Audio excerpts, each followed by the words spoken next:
There are those who think that our generation either does not know or understand what is going on in the world today. Well, I am here, as I'm sure many of you are, to insist that that is not the case. We not only care, but we care too much. Why? Because we're the ones most affected. Look no further than the hundreds of young progressive leaders I see before me. Look no further than the young men and women across the country who are engaged in work that is not only positive, but is also profound, to improve the lives of the people not only in their community, but abroad. We are not paid politicians nor elected officials, yet we are here, bound by the same purpose, to ensure and to preserve what is documented in the Declaration of Independence, that all men and women are created equal, and that we are endowed by our creators with certain unalienable rights, that among them are life, liberty, and the pursuit of happiness. This is not only the purpose of our government, but the mission and cause of our generation. There should be no decision about us without us. That is why it is important to invest in education, to invest in science, new technology, alternative forms of energy, and the jobs that would accompany those creations. Those investments aren't made arbitrarily. They're investments made with us in mind, investments that benefit young people. That is why it is also important to make sure that our country is not only tolerant, but is also safe, which means addressing youth-related issues, including youth violence. I don't know about you, but I'm sick and tired. Sick and tired of having more victims than answers, more funerals than graduations, and more guns on the street than we have children. Or worse, guns on the street in the hands of children.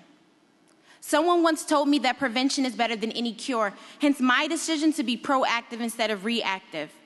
Our attempts as a society to be reactive have not only felt the system in which we all work and live, but also the young people who are destined to one day lead this system.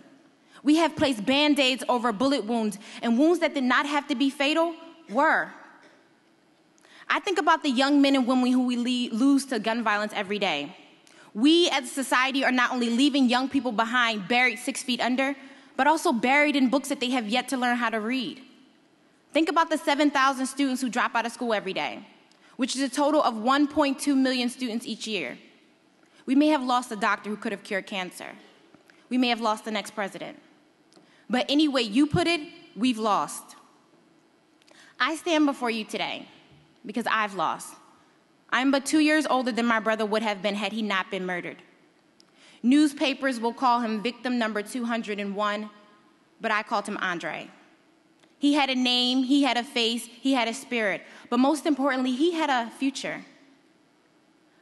But because his future was taken away by someone who thought that money and power was more important than the life of another human being.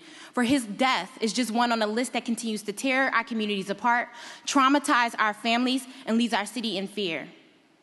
You see, the youth faces a lot of challenging issues that will not disappear or go silently into the night for which they came. When youth-related issues are being discussed, youth should be the one speaking. We should be the one speaking. The next time you see a child's face should not be in a casket, but across a conference table, at a rally, at a political forum, where they are discussing what it will take to not only keep us alive, but proactive in a society that is fighting against us. We cannot wait until they are 18 years of age to vote because too many of them are not making it to 18 years of age, which is why I support the creation of a National Youth Council, a council that would advise the president, that would advise federal department agencies and members of Congress on issues that affect us most. Our futures are being shaped by the decisions made in this town, which is why it is important to make sure our voices are being heard on proposed, pending legislation, budget expenditures, and other policy matters. So I will leave you guys with this. We are the futures of yesterday and today, for tomorrow is not promised as it should be. This passion, this drive, and this incentive for change is not only needed here, but also around the world. So I urge you, take advantage of this conference by not only learning, but networking with people who share the same passion for change as you do. Wherever there are young people, there should be youth voices, speaking on behalf of what matters to us most. So, I ask you to join with me today, tomorrow, and moving forward and making sure that our voices cannot and will not be ignored. For our time is now. Thank you. And here is a video that is all about campus progress.